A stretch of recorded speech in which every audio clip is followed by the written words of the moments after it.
Nobita नोबी हमेशा की तरह अपने होमवर्क से जूझ रहा था। गणित के सवाल उसकी आंखों के सामने तैर रहे थे।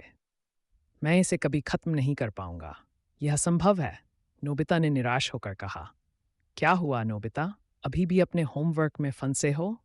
डोरेमोन ने चिंता से कहा। यह बहुत मुश्किल है डोरेमोन, मुझे इनमें से कुछ भी समझ नहीं आता, नोबिता निराशा से बोला। डोरेमोन ने गहरी सांस ली। उसने ये पहले भी देखा है।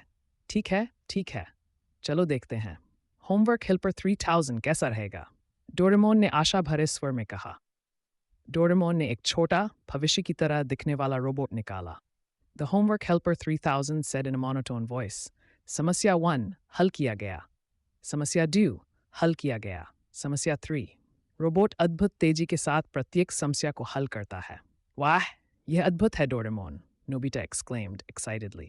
नोबिता फिर से मुसीबत में था। गृहकारी के पहाड़ इकट्ठे हो गए थे और जीने की उसकी इच्छा घटती जा रही थी। मैं इसे कभी खत्म नहीं कर पाऊंगा, यह असंभव है, नोबिता ने निराशा से भरकर कहा। अचानक डोरेमोन प्रकट हुआ, दिन बचाने के लिए तैयार या कम से कम कोशिश करने के लिए।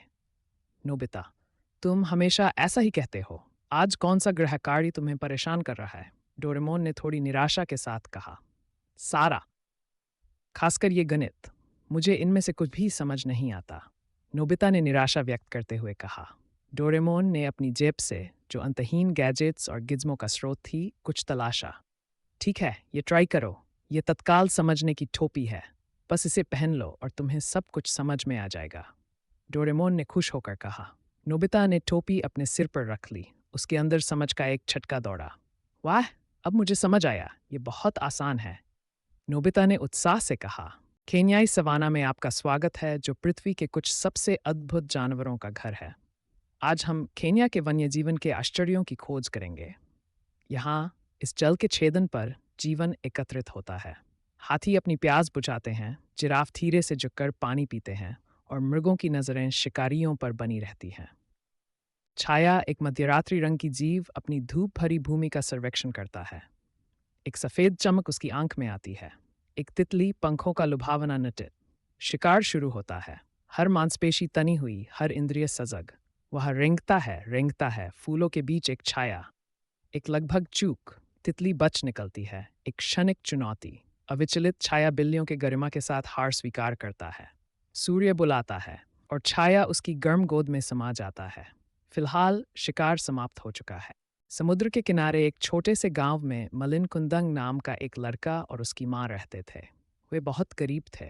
माँ, एक दिन मैं समुद्र में यात्रा करूंगा और अमीर बन जाऊंगा, मलिन ने दृढ़ संकल्प के साथ कहा। सावधान रहना मेरे बेटे, समुद्र कठोर प्रेमिका हो सकती है, उसकी माँ चिंता से बोली। साल बीत गए और मलिन एक शक्तिशाली युवा व्यक्ति बन गया। उसने एक दूर देश में अपनी किस्मत आजमाने का फैसला किया।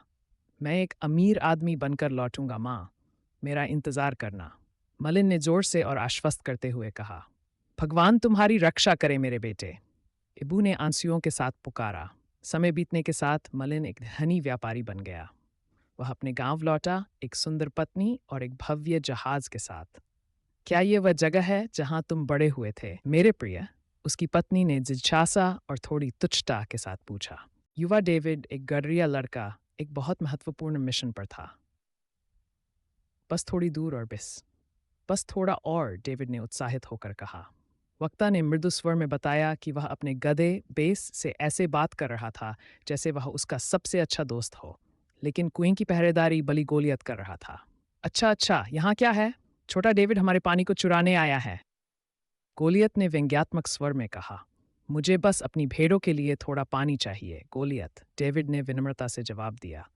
हा, खो जाओ चूहे, ये पानी उन्हीं के लिए है जो इसे हासिल करने के लिए मजबूत हैं, गोलियत ने आक्रामकता दिखाते हुए कहा।